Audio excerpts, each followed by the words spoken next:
Hello, and welcome back to what I hope is going to be a super fun and exciting video, both for me to make and for you to watch. This is my bookish advent calendar, which is the first time I've ever done something like this, so I hope I am successful as this is pretty ambitious.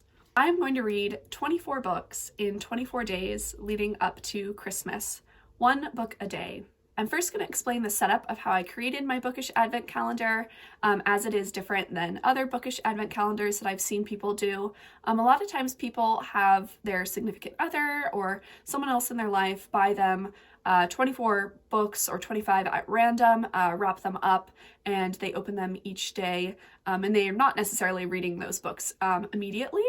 I thought it would be fun for me to try and read 24 of the shortest books that I want to read within this time frame. I did pick out all of the books except for one. I did that for a specific reason, as I have so many books I want to read, and I just really want to get to some of the books that have been on my want to read list for a long time. I did a combination of some books that I already owned and also books from the library. There's going to be a wide variety of books read here. There's going to be nonfiction, fiction, some genre fiction, old books, classics, newer books, also some plays and poetry as well. The order of the books is completely random, so that is the element of surprise here, as I don't know which book I'm going to be reading on which day. And then one book is a complete surprise, and it's actually this very first book. I did want one book to be entirely a surprise to me, so I had Kyle pick out a book from the library. He wrapped it up, and he did spoil that he did place it on the very first day, so that's why I know that this very first book is the surprise book. So today is December 1st. I'm going to open my first book. We'll see what it is, and we will try and read it all today. He did also give me some more clues that this is a book that he has read, that I obviously had not. He did check my Goodreads to make sure I hadn't already read the book. This is an older book. It's a classic. This is the most famous book by this author. Here's my little package on the first day of Christmas, and let's see what's inside.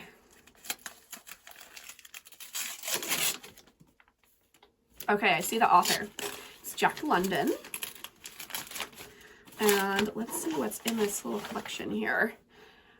Oh yes, okay, The Call of the Wild and White Fang. He told me just to read The Call of, well, he didn't tell me the name of it, but he told me this was a bind-up of two books, and that I should just read the first one, The Call of the Wild. So I will be reading that today.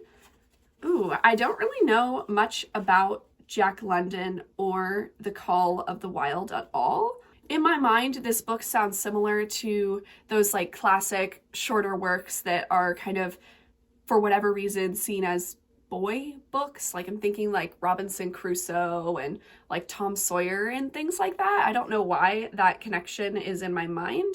Let me know if anyone else feels that way. Like why do some books have the like connotation of being like a boy's book or a girl's book for whatever reason, which is silly, you know, because books are for everyone.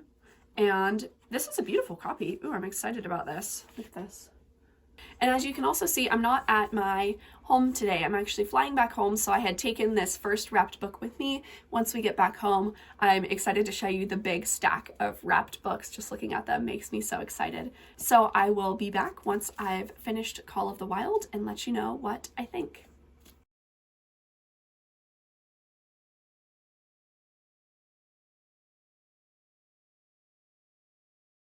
Good morning, I'm back and I did finish Call of the Wild last night. It was a pretty quick read and it really reminded me of a book I read as a child. That's Black Beauty, which is about horses, and it's from the perspective of the horses. And the similarities between the two are that the animals are just like so poorly treated and it makes you really sad. We are following Buck, who is a dog who is put on like a sledding, like a team of sled dogs. They're like carrying different deliveries up in the Yukon and stuff. The conditions are really bad, it's really cold, and there's like some antagonism between the dogs and each other, and of course the men who are kind of the masters or the sled drivers, essentially. I could see myself liking this book a lot more if I was younger, because it is pretty straightforward, and just the idea of following animal characters and animal perspective for some reason does lend me to think of something I would have enjoyed as a child more so than an adult. But it was good. It wasn't fantastic. It wasn't something that made me want to read more of Jack London. This was the first book I've ever read by him. I don't feel super inspired to continue with his work, but of course, if there is an opportunity or it makes sense to continue with White Fang, I will. Let me know what you think of Jack London and his works. I'm back home now so I can show you the stack of wrapped books. It is pretty fun to see them all wrapped up. It makes me excited about what is next, and we will unwrap book number 2 in just a moment. Here's my stack of books, 2 through 24 now, and we will take book number 2 for today. Okay, day 2, let's see what we're reading today. So fun. Oh, okay, yes. We are going to be reading Home by Toni Morrison, one of my favorite authors. This was one of her later publications, and so far I've mostly been reading some of her earlier works, but I'm excited to get to Home by Toni Morrison. We are going out climbing today, so I think I will be reading most of this book outside, which will feel super nice, and I'll let you know when I've finished it.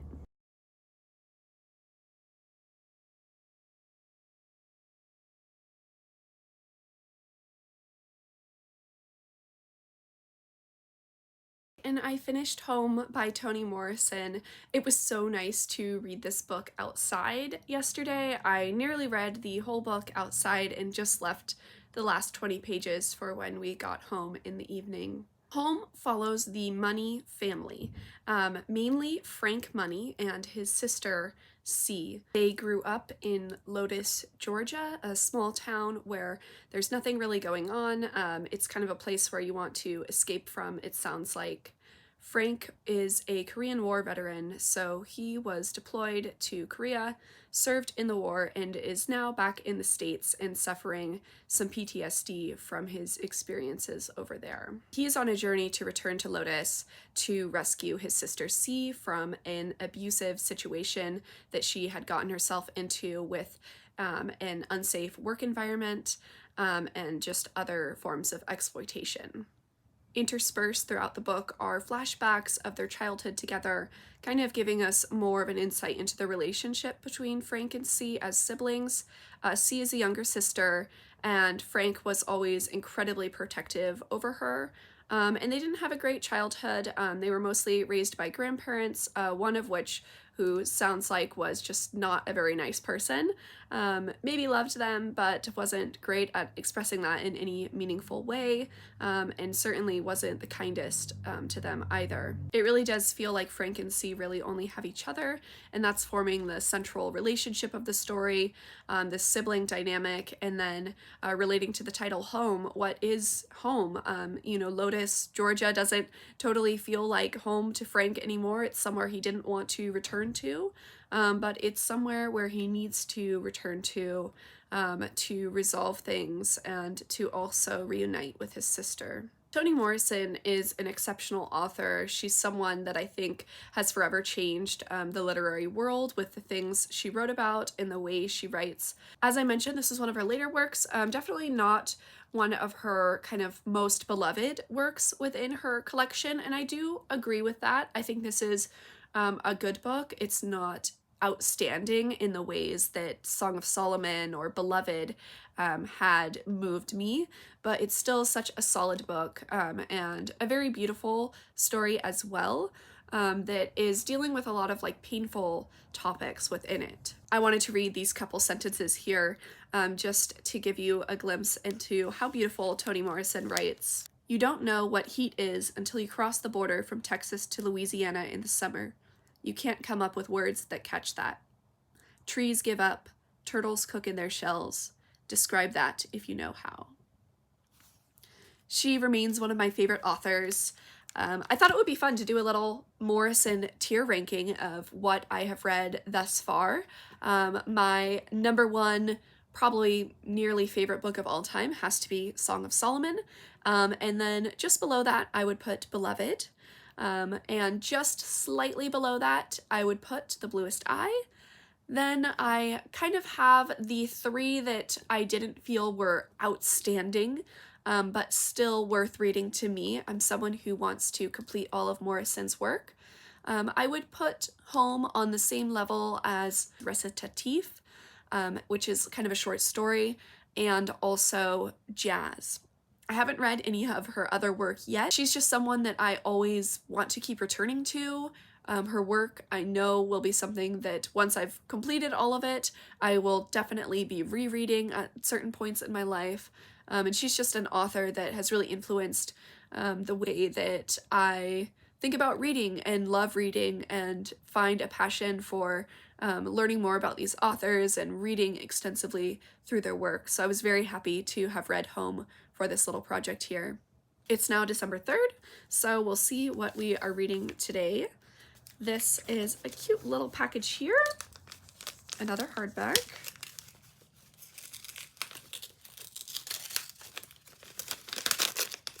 Okay, this will be a quick read. This is The Secret of Shadow Ranch by Keene, a Nancy Drew mystery novel. These were books that I loved as a kid, and I'm reading this one because it's actually part of a reading challenge that my sister and I are doing for a bookstore near us. They have 12 prompts to fill out throughout the year.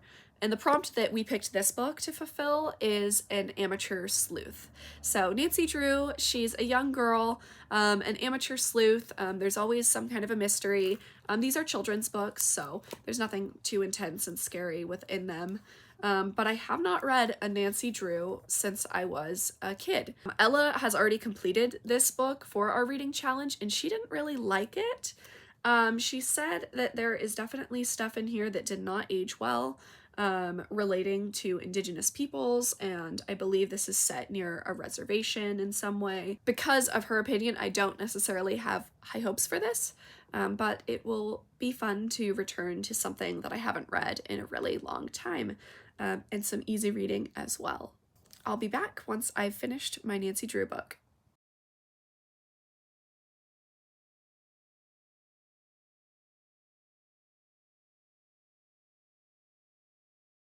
Good morning. I have finished The Secret of Shadow Ranch by Keene, a Nancy Drew mystery. As expected, it was not great, and it did include some offensive material. There's definitely cultural appropriation that happens in this book, and just the way people are talked about is not okay with me.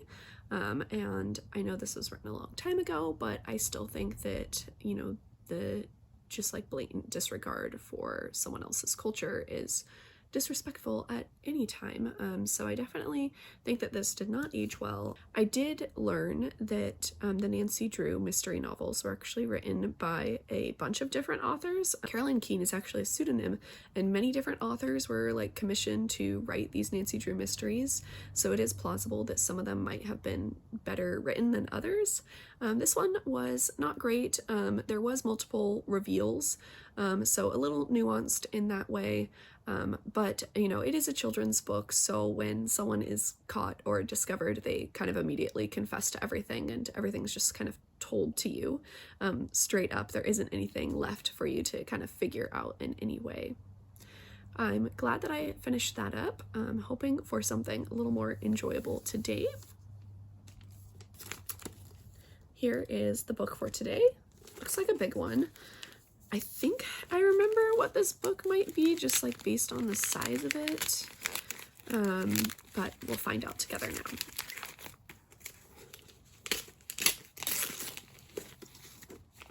Okay, it is as I thought.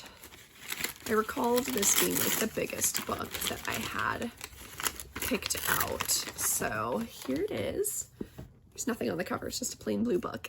This is A Room with a View by Forster. I have never read Forster before, and this is the one that sounds the most interesting to me, and it's also, I think, the shortest one as well. but I am probably the most intimidated by this novel of the selections I made for this advent calendar. I don't know what it is. I've been putting off E.M. Forster for a long time. I hope this isn't too difficult to understand or read, and it is a little long. Most of the books I picked were under 200 pages, so that I had, a good chance of finishing them in a day. But luckily, I'm not doing much today, so I do think I'll be able to finish this up. This is a little over 200 pages. I will be back once I've gotten to A Room with a View by E.M. Forster.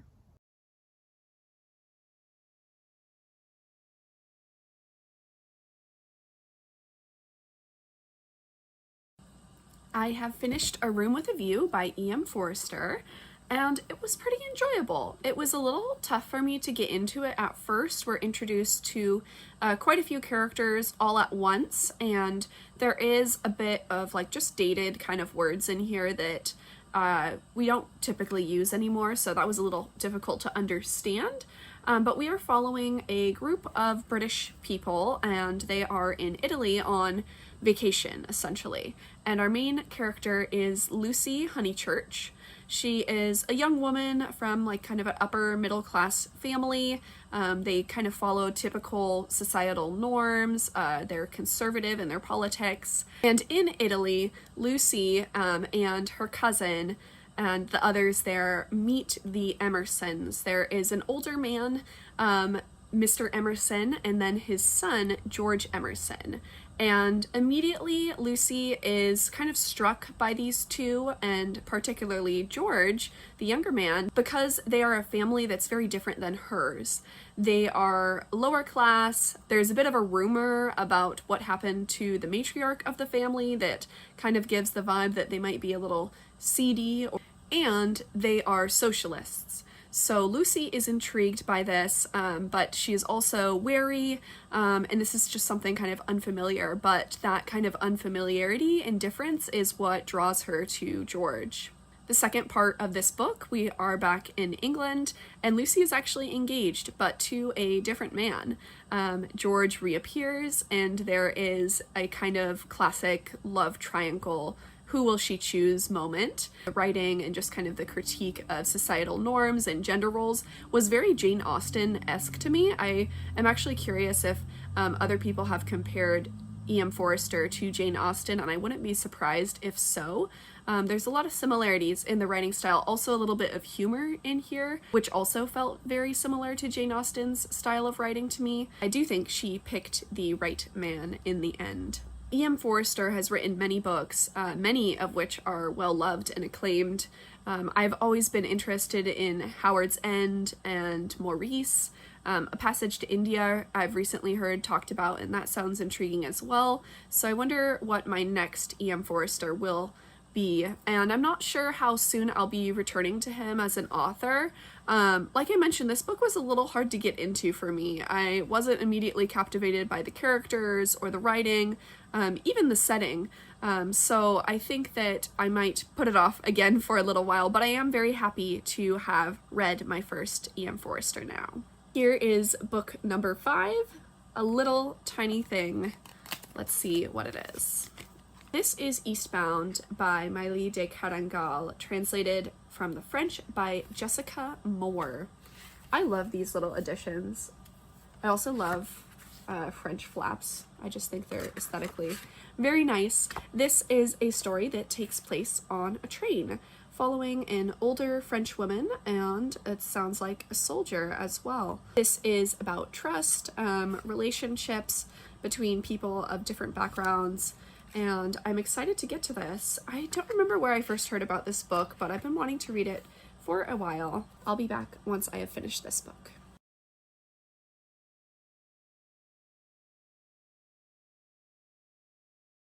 Hello!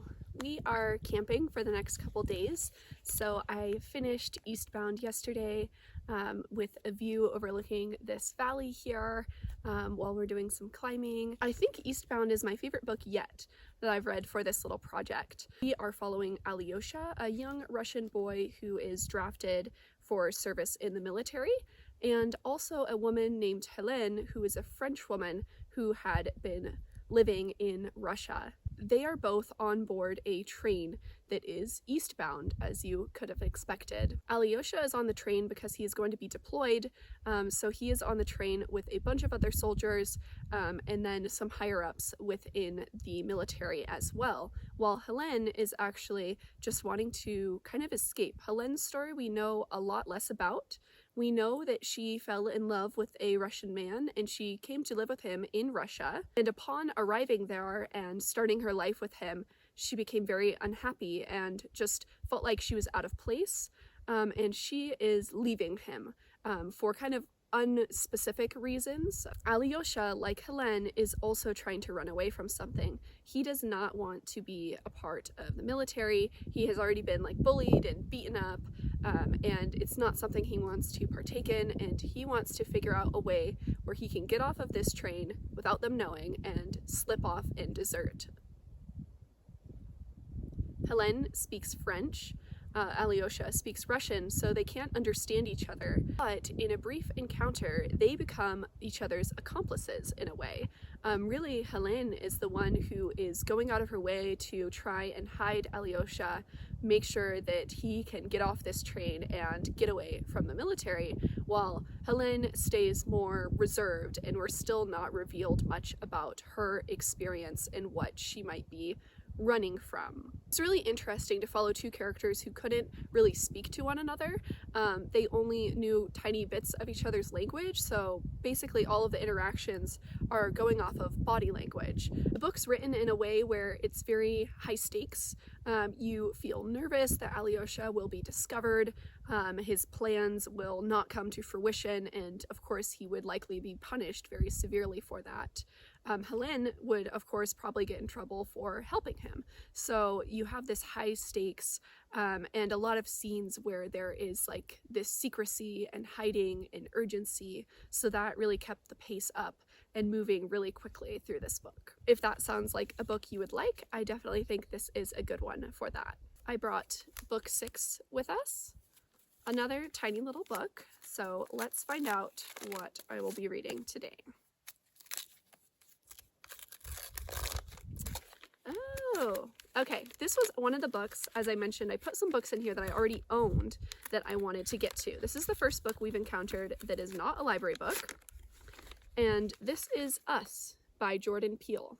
This is the screenplay of the movie, which I have already seen. This will be fun. I don't think I've ever in my life read a movie screenplay before. So similar to a play, we have kind of the stage directions that are in here that you're reading, that's kind of like setting the scene for you. But we also have pictures. So there's images from the movie in this book, which will make this a quick and fun read. This is horror. This is about a Black family who goes on a vacation, and all of a sudden there are doppelgangers, and these doppelgangers are very violent and evil. So that is what this is going to be about.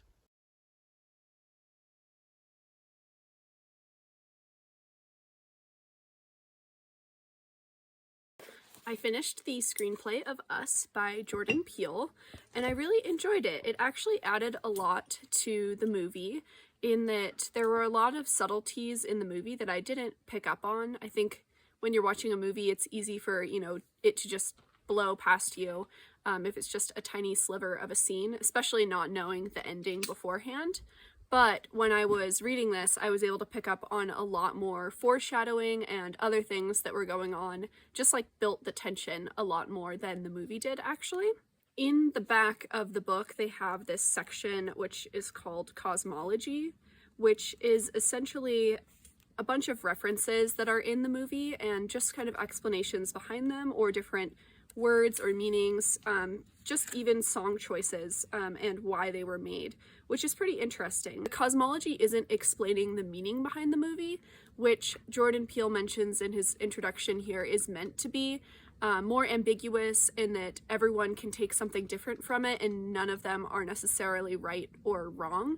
he actually mentions that there's an infinite amount of Easter eggs to be found within the movie Us, which I liked. I like that it didn't explain things for you and just kind of led me to even more kind of conclusions that I may have had about the movie and just thinking about different things. Also, in the back of the book, there is a section of deleted scenes, and it tells you when those were inserted in, so you can read them as if they were a part of the movie, but of course they never made the final cut.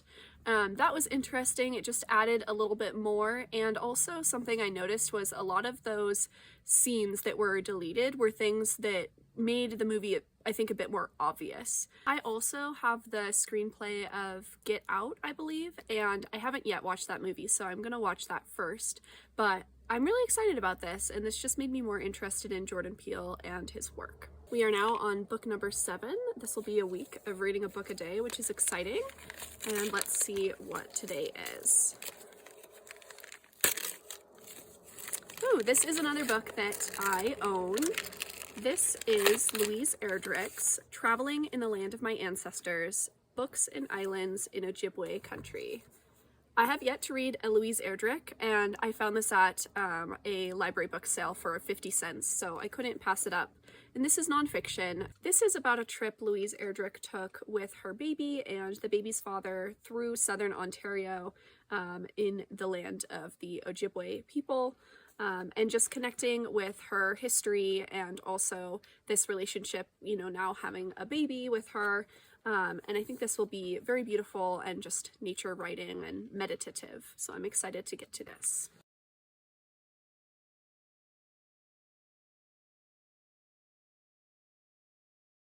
We are back home, and I finished Books and Islands in Ojibwe Country by Louise Erdrich.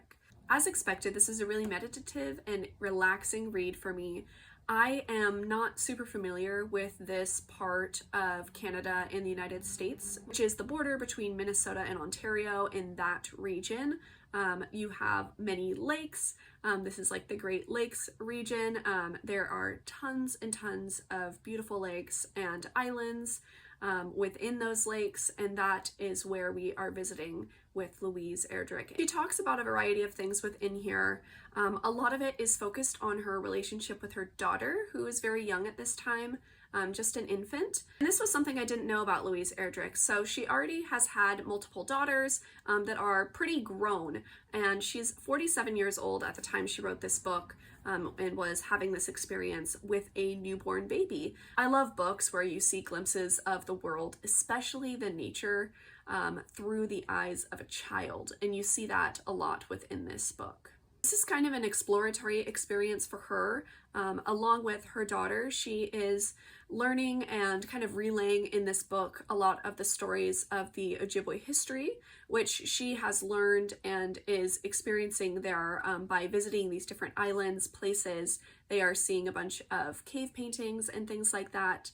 And what's really awesome is she talks about seeing these cave paintings, what is painted on these rocks and walls, and then actually seeing those things in real life, in the present day.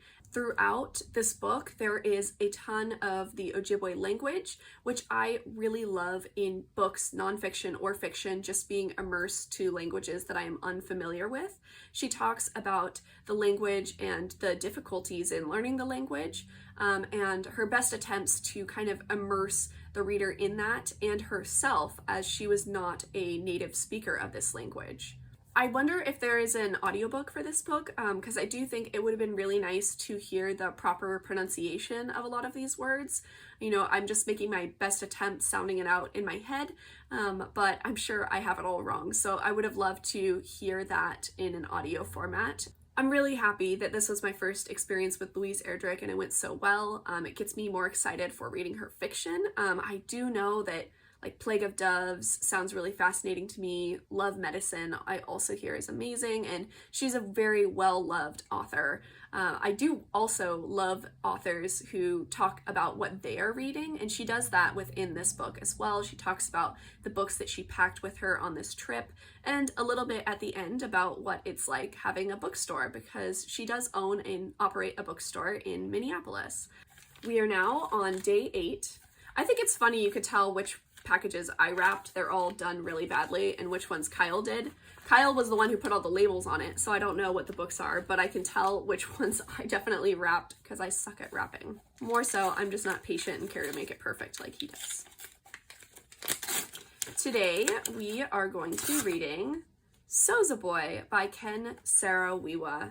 If you've been watching the channel, you know I was talking about Ken Saro-wiwa in my Nigerian literature vlog when I read some of his nonfiction. Ken Saro-wiwa was an activist of the Ogoni people and Ogoni land, fighting to protect that land of the Niger River Delta from oil extraction, which has been extremely harmful to the community and environment there. This is actually fiction, but is a story of a young Nigerian boy who is recruited into the Nigerian Civil War. This is another book that I own that I'm excited to be getting to.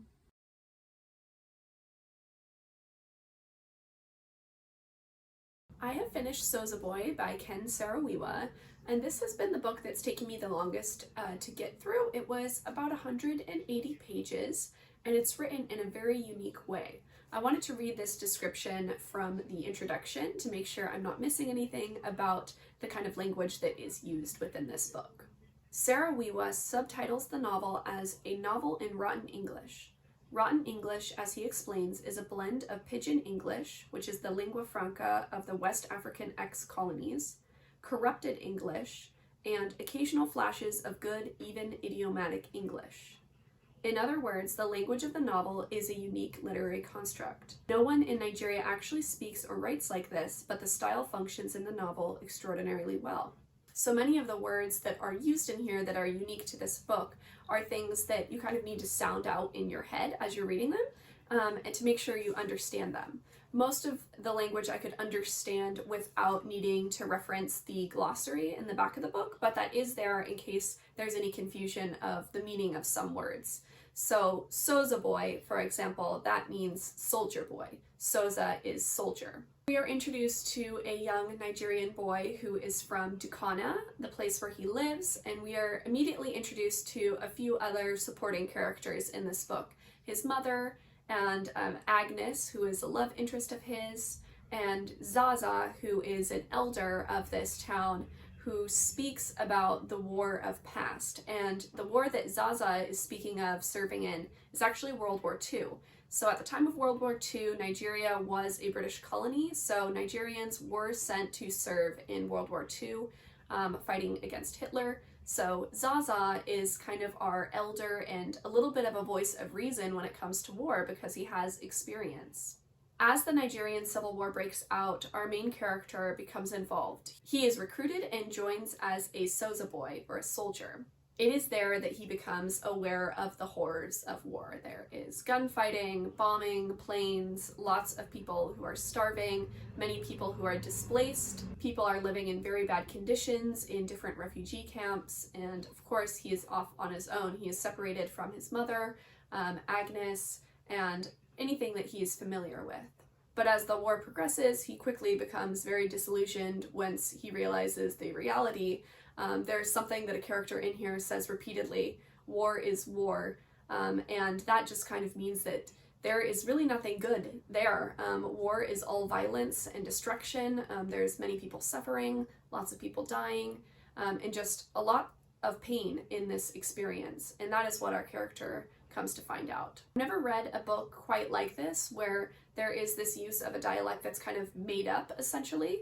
Along with just the topic, I'm not very familiar with the Nigerian Civil War, so this was my kind of first exposure to some of the politics and the way things played out there.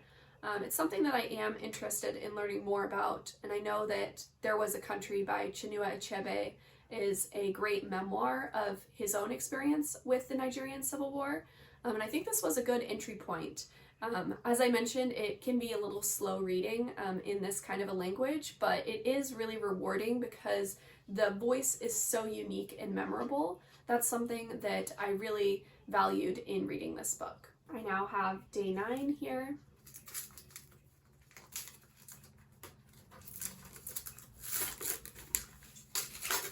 And this is Lady Susan by Jane Austen.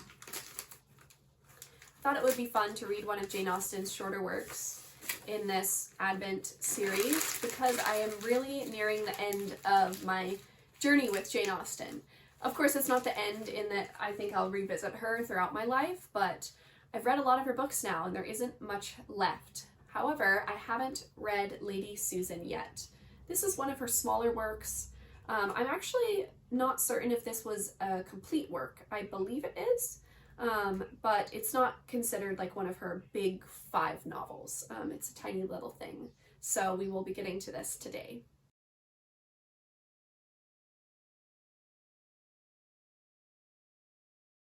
I just finished Lady Susan and it was so good. I really loved this one. This has definitely been my favorite book I've read from this Advent series so far, and I don't know if it will be topped. This was a 5-star book for me, and definitely now one of my favorite Jane Austens, which is maybe a little shocking. I mean, it's so tiny, and as I mentioned, it's not one of her major works, but it's just so good. It has so many qualities of Jane Austen's writing that I love in her novels that were executed perfectly in this tiny little novella. Lady Susan is an epistolary book, so it is written all in the form of letters, which I immediately was super fond of because I love when there are letters or even just like letter writing scenes within Jane Austen's books. It's just like very delightful to me, and I love the way that her like language works in the form of a letter as well. It's not confusing in any way, and you don't feel like you're missing out on like plot or different things like that because it's just like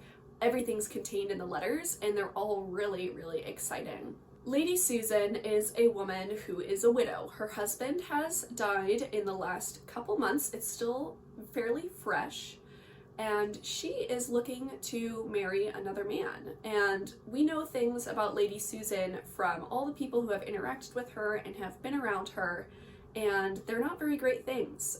She doesn't sound like she was a very good wife. Clearly she's moving on super quickly from her husband's death. And it's not even just that, but she seems to just almost disrespect other people around her and people who are very close to her in her life, including her daughter, Frederica, who you just feel so bad for. Frederica's like 16 years old, and her mom is just straight up mean to her. She's constantly calling her dumb, a simpleton, you know, is what the word they're using, and she calls Frederica that to her face, and frequently is just complaining about Frederica to all of her friends and family in just a really nasty way.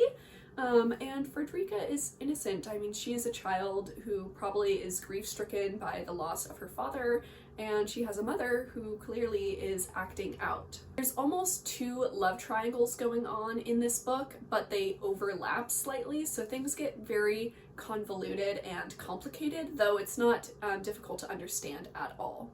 Lady Susan is interested in a man who is currently married, which is controversial in itself. She's flirting with him and he seems to be reciprocating that as well. But Lady Susan also has another love interest who she's not really interested in romantically, but marrying him would be a great kind of prospect for her, as she is very poor after spending all of her husband's money. This other love prospect is Reginald, and Reginald is very into Lady Susan, though he has been warned repeatedly by his sister that she is not a great woman. Frederica, who is Lady Susan's daughter, is interested in Reginald. He's quite a bit older than her, and he isn't really interested in her or doesn't see her as kind of a love interest, but he looks out for her. He's a really nice man, he's friendly, and he's someone that listens to her, which is something that she really needs and wants in her life. So Frederica is interested in Reginald. However, there is James, another man, and this man is interested in Frederica. And more so, Lady Susan is trying to force a marriage between James and Frederica because she wants Frederica out of the way. Frederica doesn't want to marry James at all. She's totally tormented by his presence and her mother's involvement in her romantic endeavors and things like that. And again, you just feel terrible for Frederica throughout this. This was a super juicy Jane Austen book. I mean, Lady Susan is mischievous, and I mean, she's really not a great woman. She's kind of playing all these different people around her all for her own advantage. And she is selfish and will do a lot of things to trick people and kind of set things up in the way that she hopes things will play out. This is high drama and it really packs a punch, and I was enthralled by this book and I definitely recommend it. I would even recommend this as like an entry to Jane Austen. It's so short and like friendly and welcoming, and I think that you get a lot of the things that are typical of Jane Austen's books within this little book here. You have the letters, you have the love triangle situations, you have a complicated mother-daughter relationship, and just a lot of things that you see throughout her other books. So this would be a really wonderful place to start, I think, if you haven't read Jane Austen before. I now have day 10 here. You're a 10. Thank you, Kyle. And let's see what we are reading today. Oh, we are back to some nonfiction, which is exciting. This is a book that I own, and have been wanting to read for quite a while. I've read portions of this actually in college, but I haven't revisited it in quite a few years, and have never read it in its entirety. This is Discourse on Colonialism by Aime Cesaire. This is translated by Joan Pinkham. This was first published in the 1950s, and as expected, it is a critique of colonialism and influenced a lot of people who came after, especially once this was translated into English, which I think happened around the 1970s. This was referenced in a lot of anti-war activism and just other thinkers of that time who were being critical of colonialism and its effects. Really excited to get to this today.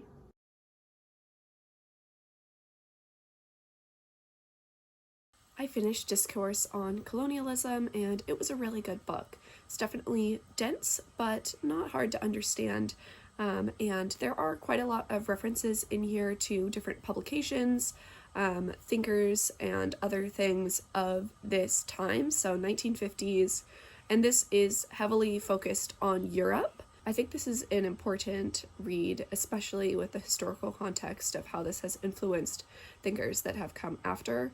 If you are interested in learning more about this topic and just a more in-depth and kind of historical run of events, I would recommend How Europe Underdeveloped Africa by Walter Rodney. I really loved this book, and this is focused on Europe and Africa particularly. And then another great book that is more recent, in the last 20 years, I believe this came out. This is The Darker Nations by Vijay Prashad. Both amazing historians. Another amazing historian is actually featured in Discourse on Colonialism. Robin D.G. Kelly writes the introduction to this book. Kelly is an amazing historian and someone who I've always really loved what they've had to say in their insights and how it relates to different topics. He's written extensively and is often featured in introductions and different things like that. So he was someone I was familiar with. Let's find out what we are reading today.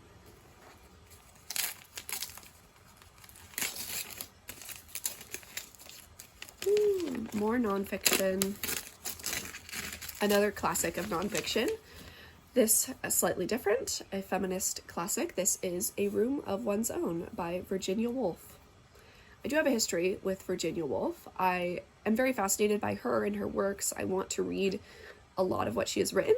However, I've only tried Mrs. Dalloway, and I completed Mrs. Dalloway last year, and I did not get along with it at all. I really did not like that book, and it's kind of made me question how interested I am in Virginia Woolf, but I'm excited to see if her nonfiction feels a bit different to me. Sure it will, and I'm hoping I will enjoy this.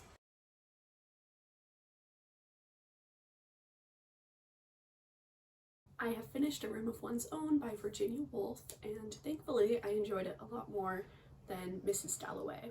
This is essentially an extended essay from a lecture that Virginia Woolf gave at a college.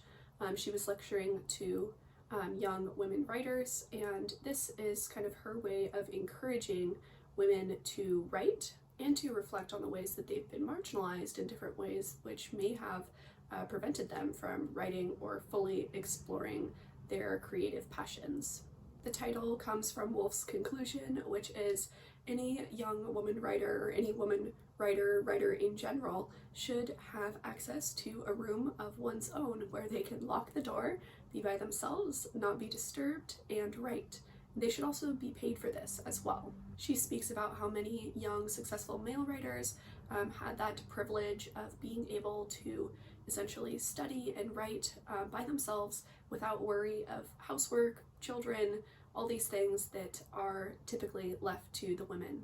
She imagines that if women had these privileges, there may be more women authors. She lays out these different reasons as to why women have been kept out of writing for whatever reason, whether it is they're not seen as serious, they are expected to upkeep other tasks, which takes a lot of their time and energy, or they're not as highly educated.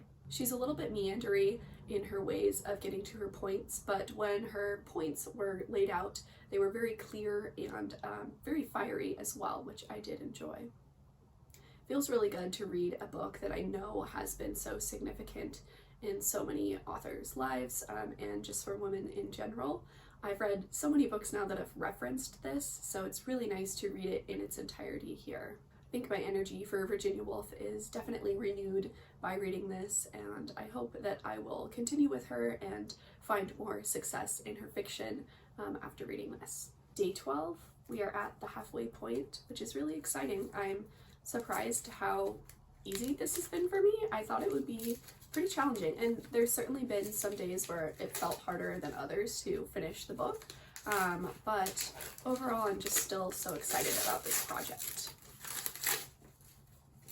This is Aliss at the Fire by Joan Fosse.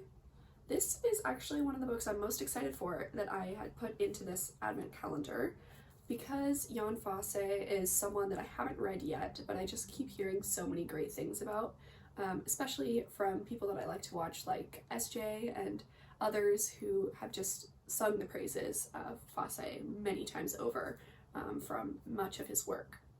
This is translated by Damion Searls, and this follows an older woman as she is reflecting on her past, her relationship with her husband, and just her family's history. I'm really excited to see if I'll get on with his writing, because I know there's much more to explore beyond this book.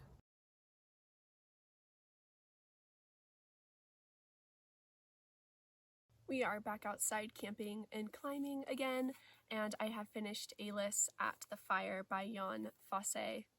As I mentioned, this is from the perspective of a woman named Signe, who is reflecting on her husband and their relationship as he is no longer with her.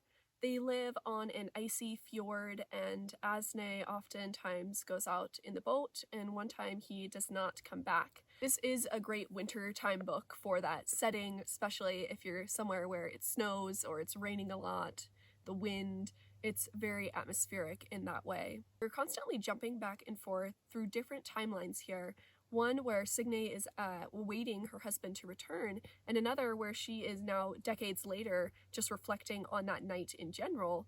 And even more timelines begin to present themselves prior to Asne's even birth, his familial history.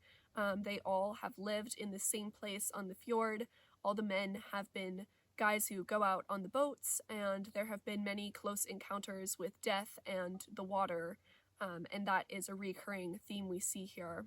These timelines are just kind of interwoven seamlessly. There's not a lot of punctuation in this book at all. There's no quotation marks. There's very few periods. And I feel like the most often kind of end cap on a sentence is actually a question mark.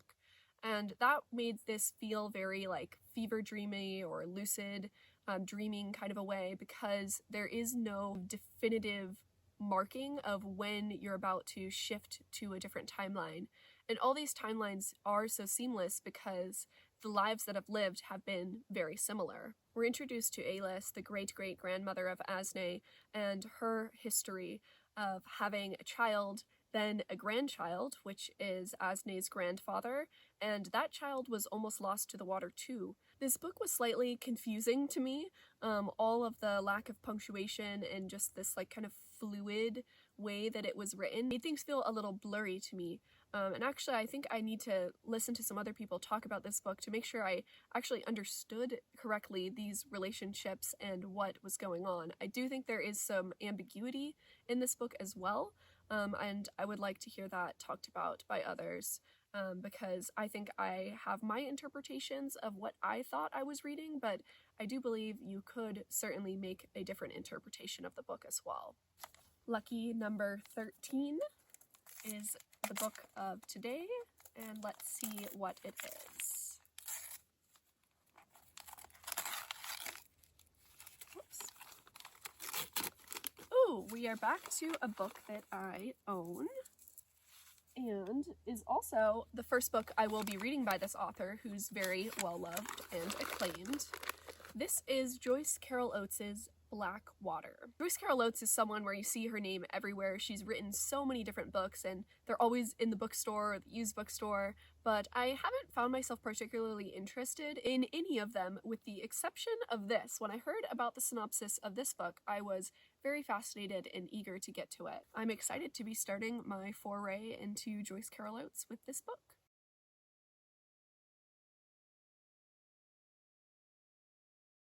So I finished Blackwater by Joyce Carol Oates, and this is definitely a unique book in its setup. This is based on the true events of Ted Kennedy, of the Kennedy family, driving a woman after a party, crashing his car into a body of water, him able to swim out and escape. While she was left in the car, she actually drowned and died.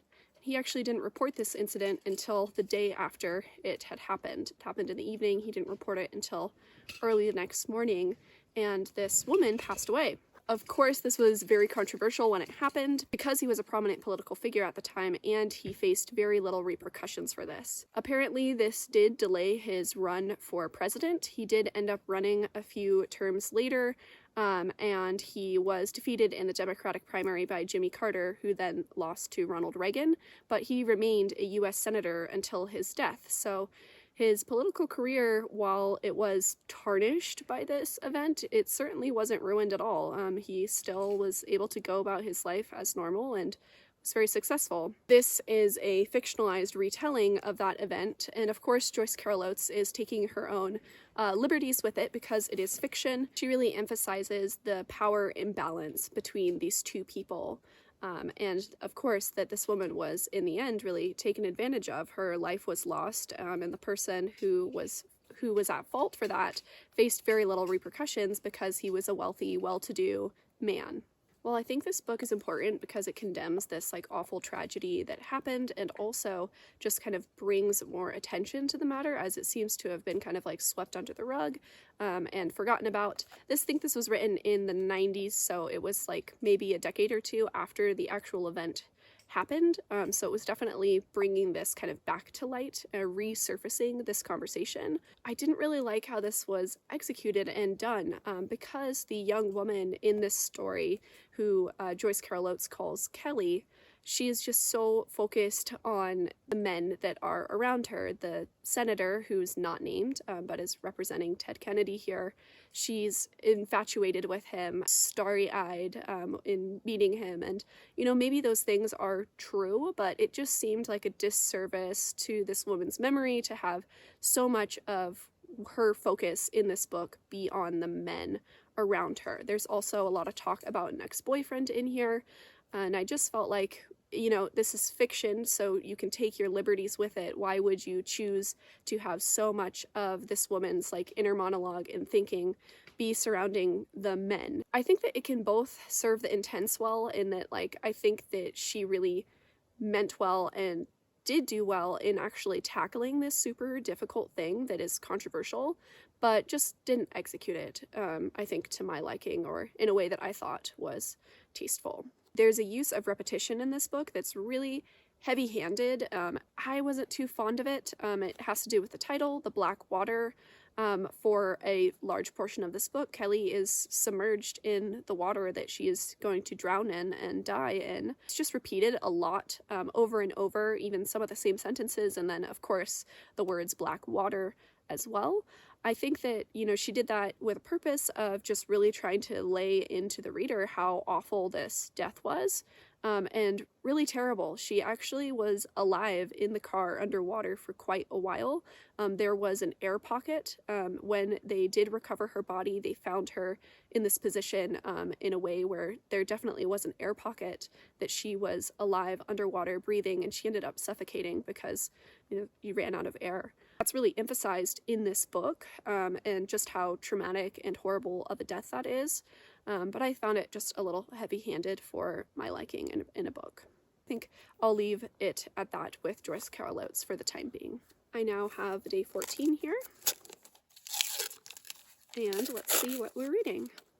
This is another book that I own, and we're back to an author that I'm already familiar with. This is Tales from Troubled Land by Alan Paton.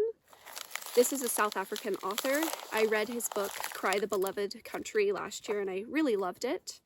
And this I just found at a used bookstore. I recognized his name, and none of his other books are as famous or well known as Cry the Beloved Country, but I wanted to continue with him. This is a collection of short stories, 10 short stories in here. I'll let you know what I think.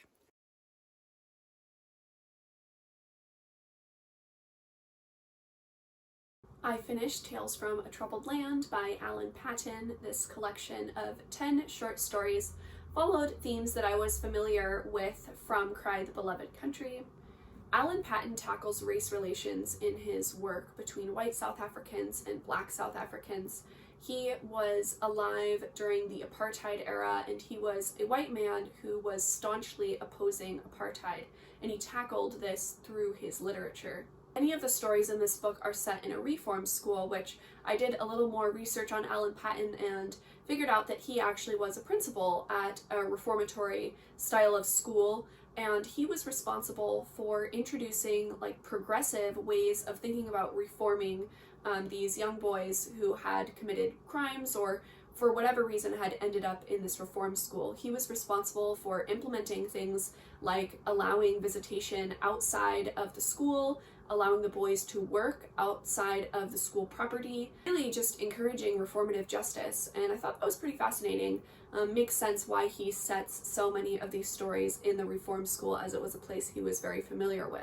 My favorite story from this collection was Debbie Go Home. It is about a black family whose daughter is going to be attending a debutante ball that is put on by a white man. The mother and daughter are very eager for this event. The daughter's excited about getting dressed up. The mother feels that it is appropriate to be kind of introducing her daughter in this way to the people around them. However, the father in the family is adamantly against attending this debutante ball, especially because a new law had just been passed that essentially is making the jobs that black men already have available to white men to take.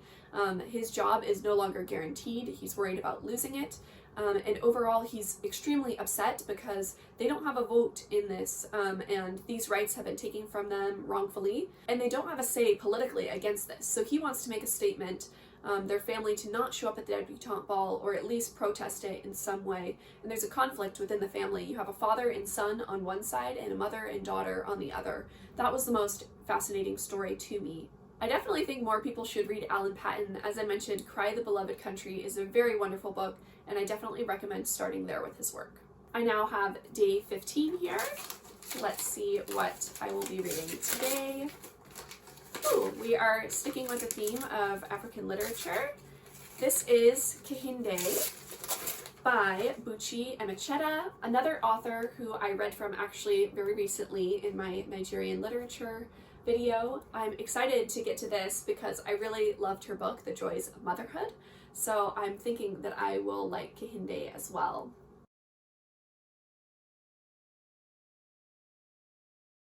I finished Kehinde and I really liked it. I think I liked it almost as much as I loved The Joys of Motherhood, so that felt really great. I feel like 2 in a row with Buchi Emecheta. I'm definitely going to be continuing with her as an author. Kehinde follows a woman named Kehinde and her husband, Albert.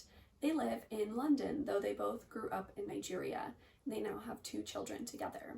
They are pretty well off in London. They have their own house, and Kehinde actually is the main breadwinner of the family. She works a wonderful job at a bank where she is making enough money for her family. Albert is also working as well. They have great jobs. Their children are lovely.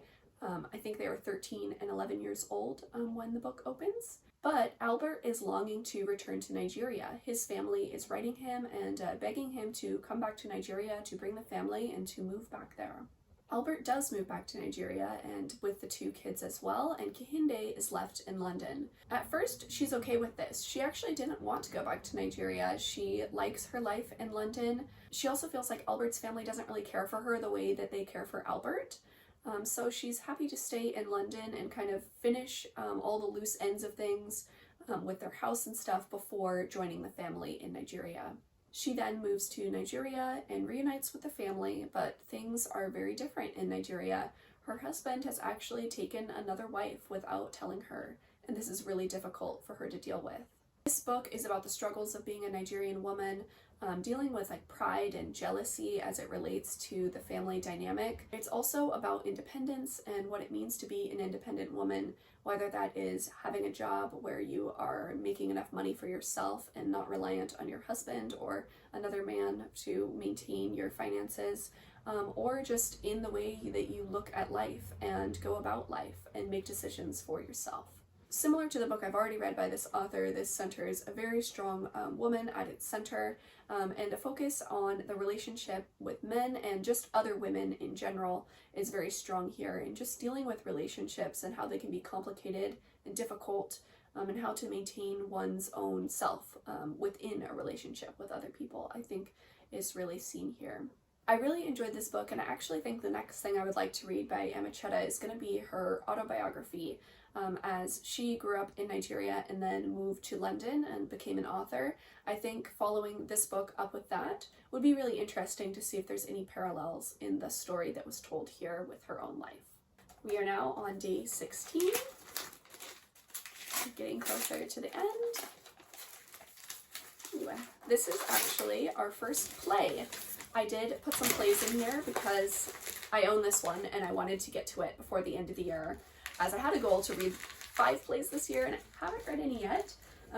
I think I read maybe one within an anthology of a collection of someone's works. This is Rosencrantz and Guildenstern Are Dead by Tom Stoppard. This is a reimagining of Hamlet, told from 2 minor characters. Hamlet is actually my favorite Shakespeare play that I've ever read, so I'm excited to return to that story here.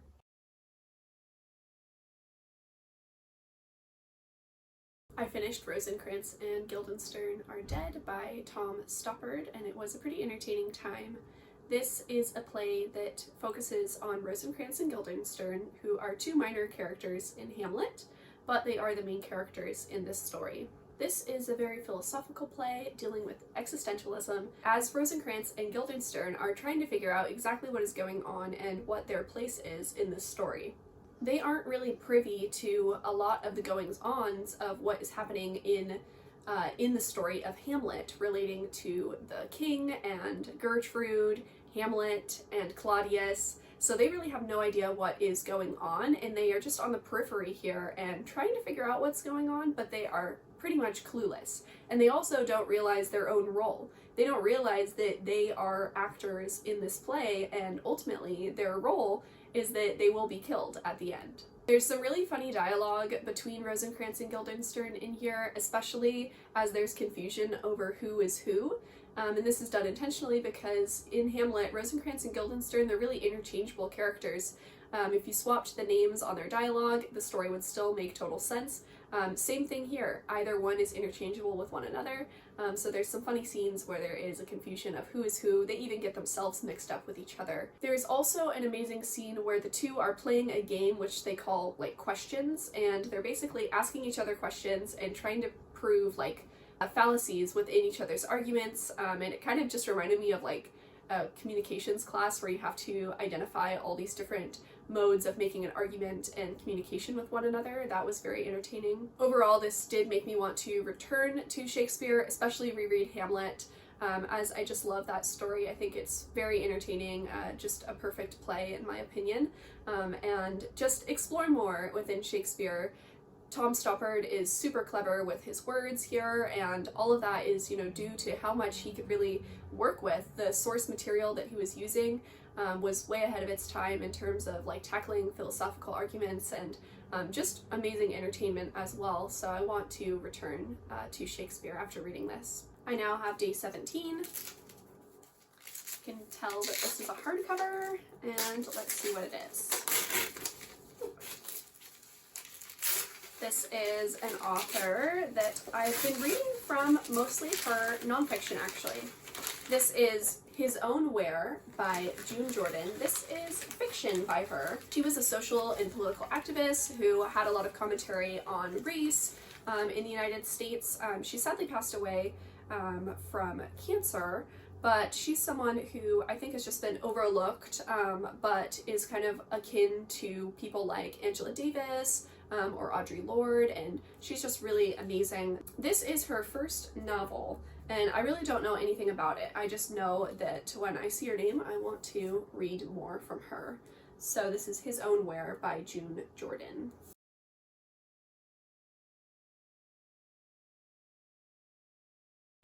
I finished His Own Where by June Jordan. This was a very tender coming-of-age novel about two young teenagers, Buddy and Angela.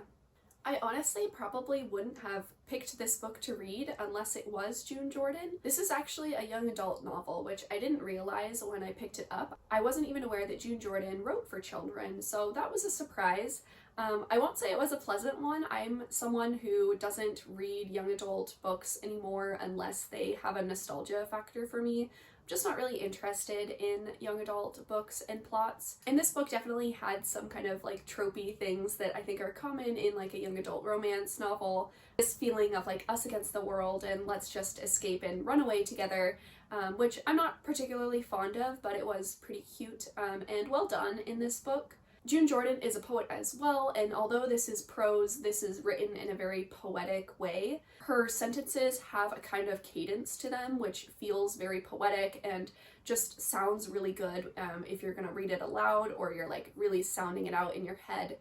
So stylistically, this was very beautiful. Angela and Buddy are two kids with hard home lives. Buddy's father is in the hospital after being hit by a car, and Angela has a very strict conservative family who is not very kind to her. She has many younger siblings, and she's definitely a parentified older sibling to them, and she's having to do a lot of work at home. They meet each other and immediately become infatuated with one another and escape their situations to be with one another.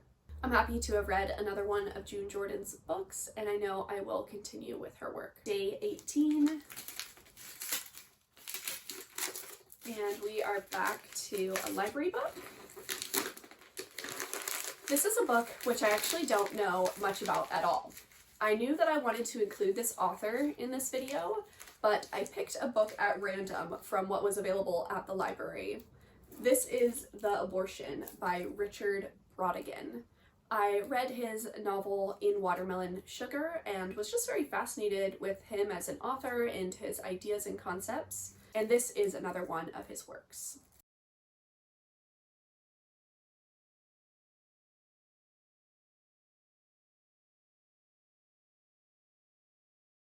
In The Abortion by Richard Brautigan, we follow an unnamed main character who works at a library in San Francisco. However, this is not a typical library that we are used to. This is a library where anyone off the street can come, bring in a book that they have written themselves, and have it accepted into the library's catalog. These books aren't really read. No one visits the library other than to present a book that they have written themselves. Our character basically stumbled into this job. One day he came into the library and the person who was working there previously didn't really like children, so was unfit for the job. This person, our character, then took over the position and has been there ever since, and actually staffs the library 24/7. He lives on the premises and he never leaves. At the very beginning of this book, we get a sequence of some of the library's books. They're all very strange, and there's even like a self-insert by Richard Brautigan in here of a book that he's written being presented to the library. One day, a woman named Vida comes in to the library, and she is an absolutely stunning woman. She is so beautiful, in fact, that she even caused a man to have a car accident and die because he was distracted by her beauty. It's written in a very over-the-top way, just how beautiful she is, her body and her face and everything, and she confesses to our character here that this has actually pained her a lot of her life, because it has just been a difficulty to live with so much attention on her and having that cause like terrible things to happen to people. There's a very instant attraction between the two of them, and they end up sleeping together, and Vida becomes pregnant. They don't want to keep the baby, so they decide to have an abortion, and then they journey to Mexico together to have this procedure taken care of. Richard Brautigan's work is unique stylistically in that it feels very like whimsical and sweet in the way that it is written. It's just kind of infused with almost like a magical element to it, but the topics itself are definitely not happy or whimsical. It's kind of sad. It feels like underneath all this brightness there's like a layer of fog, of something dark and just depressing about his work. Brautigan at one time was a very popular American author. His book Trout Fishing in America was super popular at the time of its release, but throughout his lifetime his popularity began to fade, and he'd always struggled with mental illnesses and alcoholism, and he ended up committing suicide pretty young. His life and work is interesting to me, so I want to continue with him. The abortion wasn't as good as in Watermelon Sugar in my opinion, but it was still a good Brautigan book and had a lot of his characteristics in his writing style that I do enjoy. There's a quote in this book that I think just is a perfect example of Brautigan's writing style, a bit of his humor as well. If you get hung up on everybody else's hang-ups, then the whole world's going to be nothing more than one huge gallows. I'm happy to have picked this one up, and I'm excited to see what day 19 brings us. Ooh. Another library book, and we are back to another play. This is Rhinoceros and Other Plays by Eugene Ionesco. I am going to be reading Rhinoceros. That is the play that I've heard about and am interested by, and I've yet to read anything by this playwright. This is a play about people turning into rhinoceroses.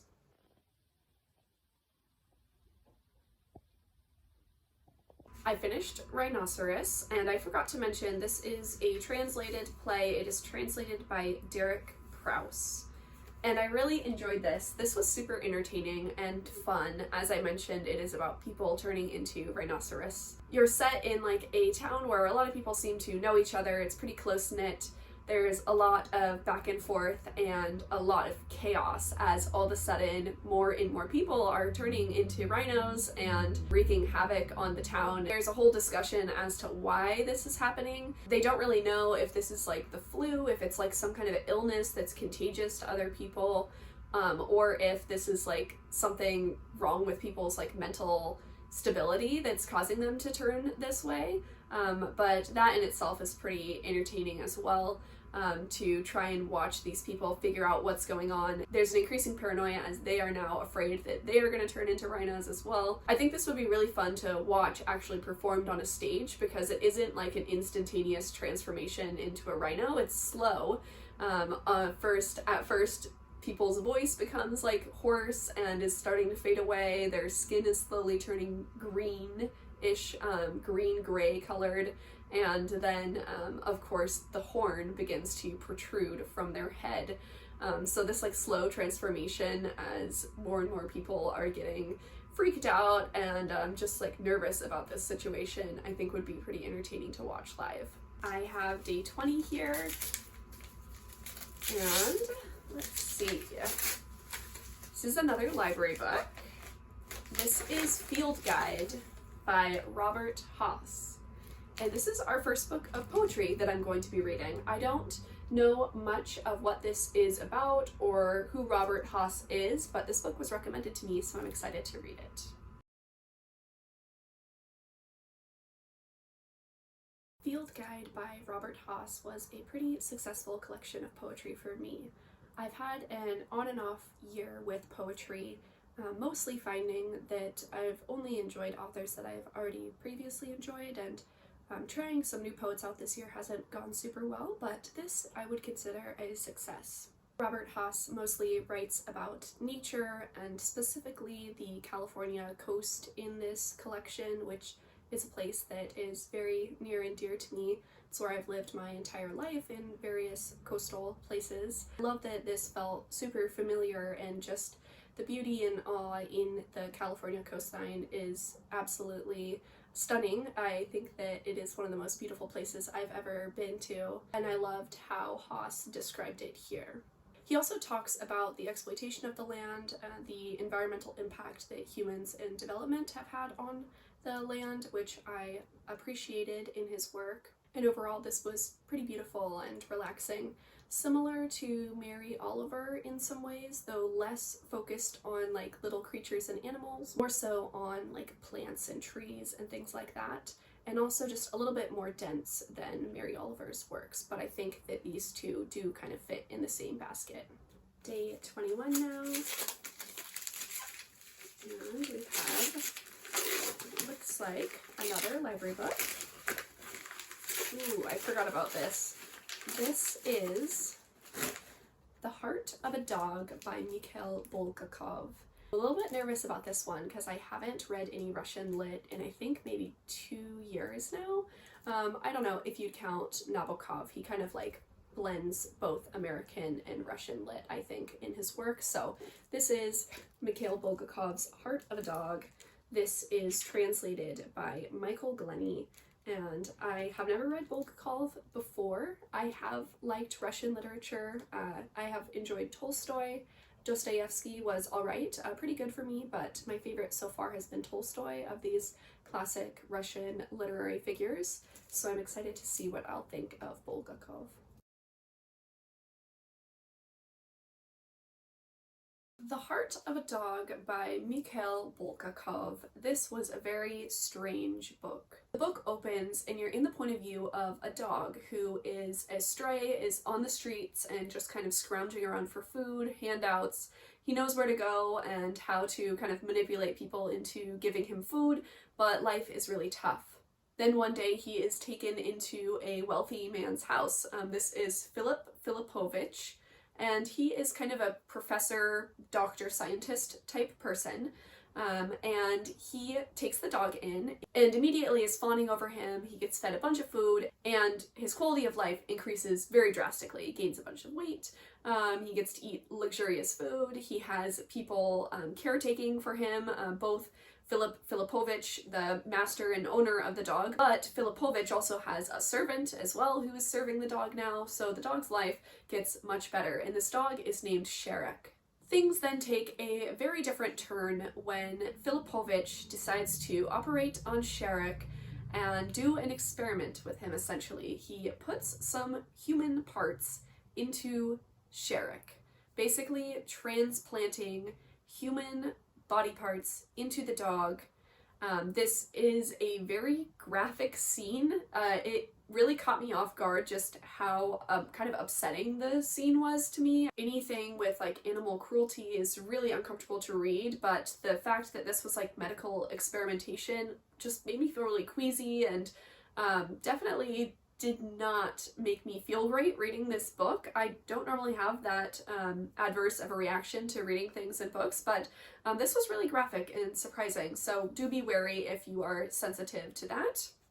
This was super traumatic operation. Sherek basically dies, but is able to be reanimated in like a Frankenstein type of way, where he comes back and he is now a dog, but more human now than dog, and he more and more is kind of growing into these human characteristics, but he is still a dog essentially, but acting like a human. He's slowly learning words and learning how to speak and interact, and he's not very pleasant either. He learns a bunch of curse words, he's aggressive with people, and has dog tendencies still.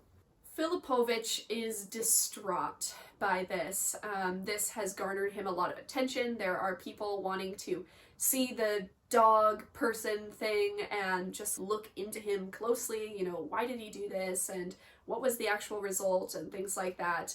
And even more so, he's pretty uncomfortable because he is not in alignment with the government in power. We are talking about the Bolsheviks and the Communist Party are in power here, and Filipovich, as I mentioned, is a wealthy man. He's part of the bourgeoisie, and he is now kind of in trouble with the Communist Party because he's been hoarding his wealth. Something we see here is the fact that his home has many, many rooms. He has things like a study and a library and an operating room and a dining room.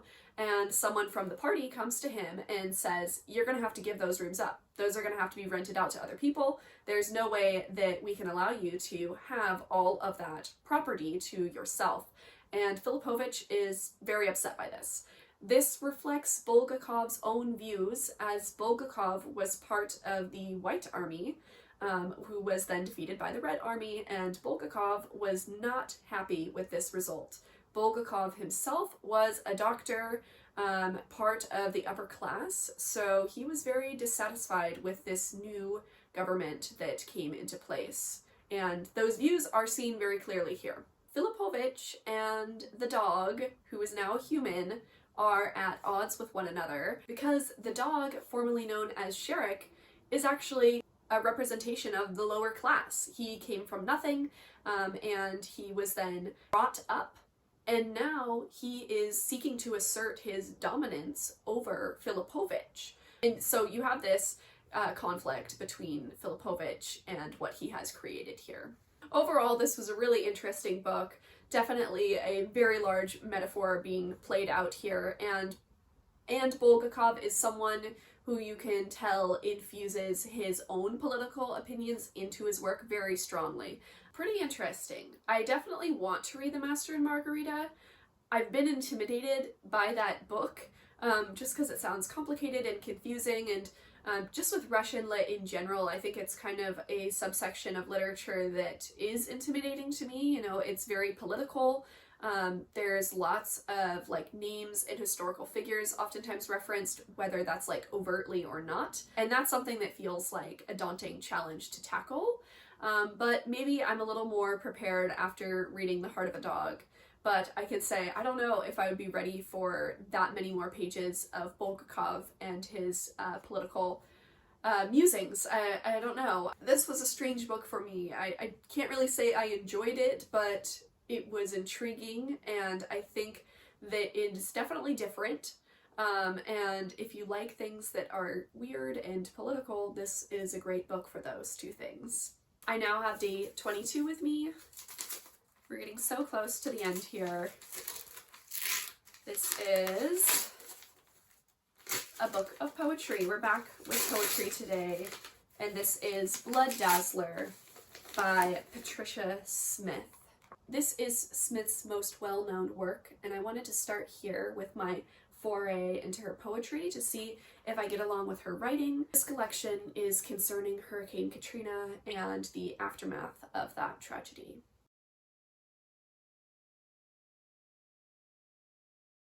I finished Blood Dazzler by Patricia Smith and was left really stunned by her poetry and her words in this collection. Hurricane Katrina happened a little over 20 years ago now at this point, but her poems make this event feel very vivid and present with the reader. You can really feel and see all of the destruction and just the sheer amount of water, debris, and loss of life that this event caused.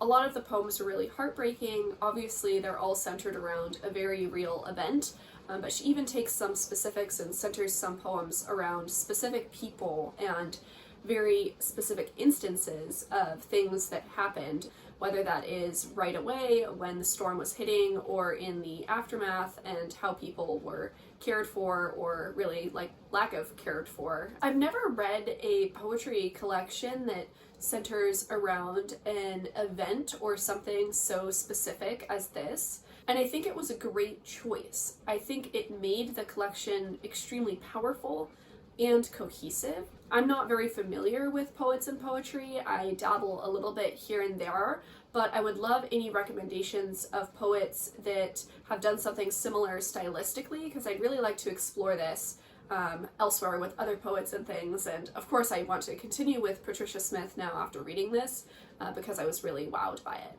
We're so close to the end now. I'm on day 23, our second to last book. Let's see what it is. Ooh, this is At Night, All Blood is Black by David Diop. This won the 2021 International Booker Prize, and I believe that's when I first heard about this book. This book was translated by Anna Moskovakis. This book is about World War I and centers a Senegalese man fighting with the French army. It's a little bit later in the day now, and I have finished At Night, All Blood is Black by David Diop, and I really liked this book. This was really brutal, and the depictions of World War I are extremely violent. There's a lot of death in here, and also mistreatment. As I mentioned, we're following a Senegalese man, and he is serving in the French army. So in World War I, many African men were recruited to serve, as France had colonized different portions of Africa at that time. So our main character is enlisted in the war, and it's him and his very best friend from childhood. They are sent together to serve in the war, and unfortunately his friend dies, and our main character is absolutely wrecked and haunted by this death. His friend's death is really brutal. He doesn't die instantly. He is left suffering and bleeding out, and he calls out to our character here to please just end it for him. Please shoot me and end my life. This is torturous. And our main character can't make himself do it. And even though his friend repeatedly asks, he doesn't end up killing his friend.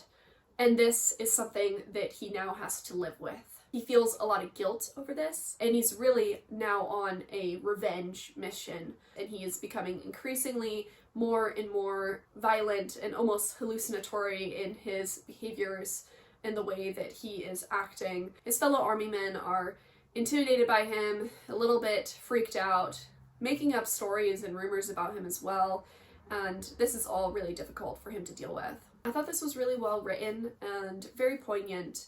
And towards the end of the book, we start to see scenes from our main character's childhood and what life was like before war.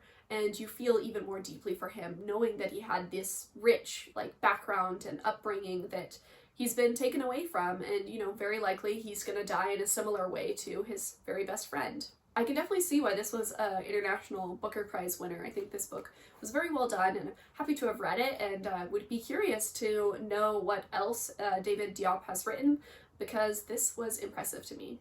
So tomorrow is Christmas Eve and the very last day of this challenge, so I have one more wrapped book, but other than that, all of the other books have been unwrapped and read, which I'm very proud to say. We are traveling to my mom's house for Christmas, so I did want to give you kind of a last look at all of the books together and maybe kind of organize them in a couple different ways, just to give a roundup of where we are with this reading project. Here we are. Look at this stack of books that I was able to get through, and on the very top you'll see that last wrapped book for tomorrow on there.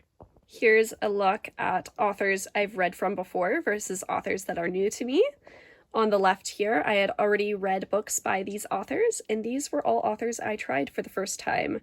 I'm really happy with this split here. Here's a look at books that I got from the library and books that came off of my own shelves. And our last split here is authors who are from a country other than the US on the left, and authors from the United States on the right. I'm packing this final book with me, and we will see what it is and read it tomorrow, and that will conclude our video. We've made it to the end. This is the last book I'll be reading. It's Christmas Eve now, and this is Brokeback Mountain by Annie Proulx. This is one of my friend's favorite books that she read recently, and she loves the movie as well. both of which I haven't read the book or watched the movie, so I'm excited to get to this as I know it's very beloved. I have finished the last book of these 24 books, that being Brokeback Mountain by Annie Proulx, and I will say I was a little bit underwhelmed with the story just because of how much I've heard about it and how much people love it, how moving it is to them. And I'm wondering if that is more so an impression people are having because of watching the movie, because I feel like the movie maybe would be more affecting because it would be a much longer, more kind of in-depth experience with these characters, because the book is really a short story. It's only about 50 pages and it covers a really long time span because it's from the moment that these two men meet each other when they're kind of younger men up until towards the end of their lives. So it covers a lot within those pages, which means you don't get a lot of extended time with any of the scenes, really. And a lot of the time they're actually spent apart from one another because they each have their own separate lives with families and children, and they are yearning for one another, which is a feeling and emotion I normally associate with a extended period of time, and it feels very brief here, so you don't get as much of a slow build, I think, that would have made this a bit more moving for me.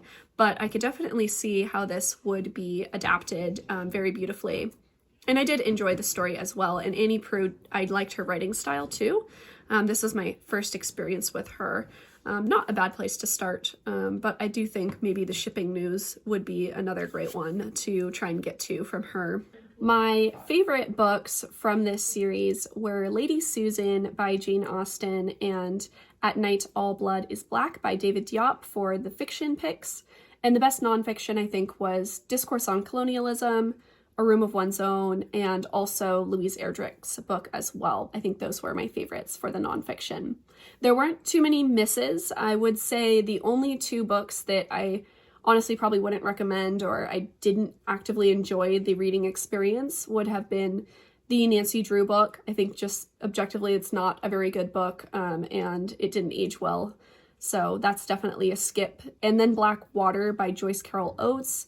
While it was really interesting in its premise and like kind of ambition for the novel, I just really didn't enjoy that reading experience and definitely left me kind of with a bad taste in my mouth, I would say.